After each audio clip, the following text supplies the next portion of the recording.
Hey guys! Magluluto tayo ngayon ng pork caldereta. It's ready to serve na to.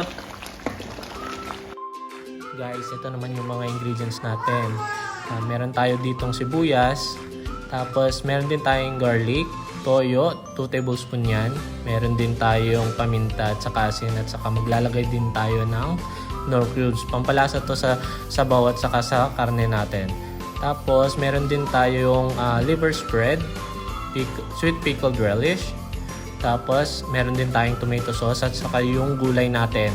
Meron tayong patatas, meron din tayong red bell pepper, at saka meron tayong carrots. Ito lang yung mga ingredients natin. Kung gusto nyo naman ng medyo maanghang, lagyan nyo ng sili. Guys, ang main ingredient natin dito, ang gamit ko is yung baboy. Ribs at saka pork belly yung gamit ko dito. So, pressure cook lang natin to ha. So, ayan, malapit na to. Malapit na tong matapos. Ayan guys, yung natin, baboy natin. Na pressure cook natin to mga 15 minutes. Naglagay din ako ng mga sibuyas at saka bawang dun sa pinagpakuluan natin at saka laurel at saka patis para at least mas lumasa yung natin, yung sabaw at saka yung karne natin.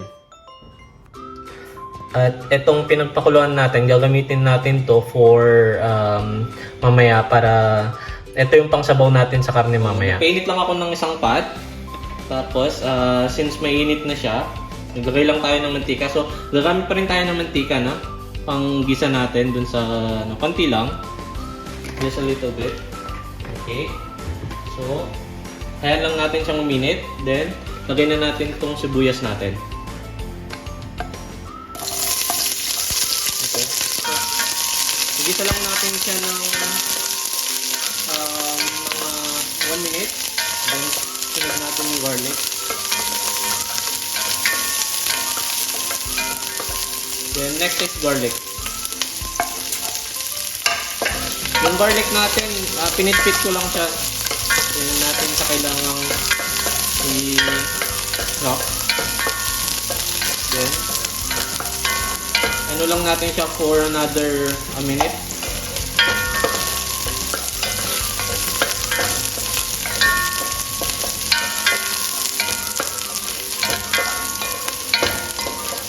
Medyo brown na yung sibuyas natin, lalagyan na natin yung karne natin. Next is yung karne.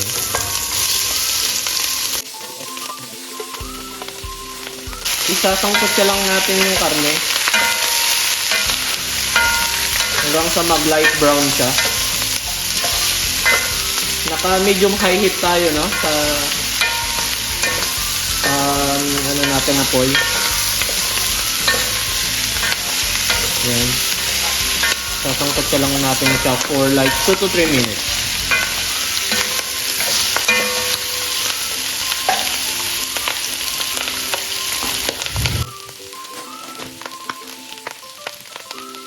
Nasangkot siya natin, maglagay din tayo ng patis. Konting patis lang. Okay, patis. Like that.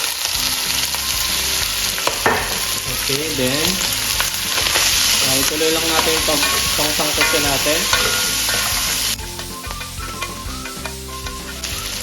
Pag medyo light brown na yung karne natin, lagyan na natin yung tomato sauce.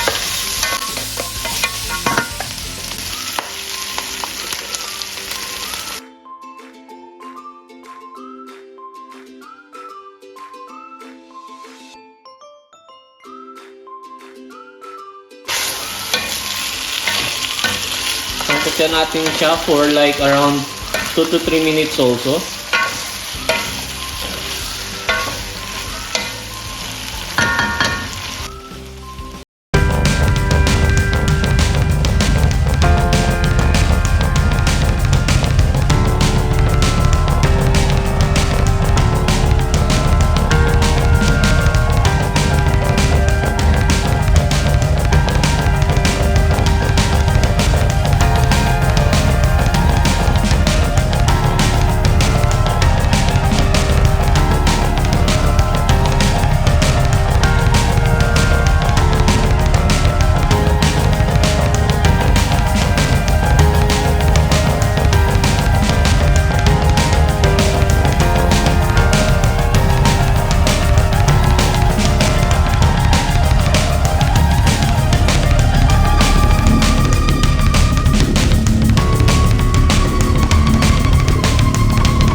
tansyahin nyo lang din yung stock na ilalagay ninyo, hindi lahat. Kasi hindi naman to soup eh. So,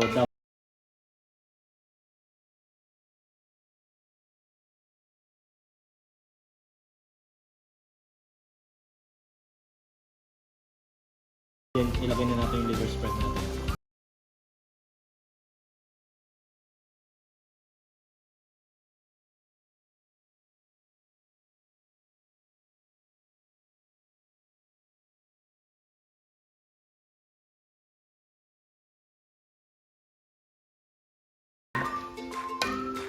Pero ngayon hindi na natin lalagyan ng hindi natin siya lalagyan ng hotdog. So, guys, itong niluluto natin pork caldereta. Usually ang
Then, hi guys! Kain tayo. I'm with my baby, the sleeper bird. Say hello.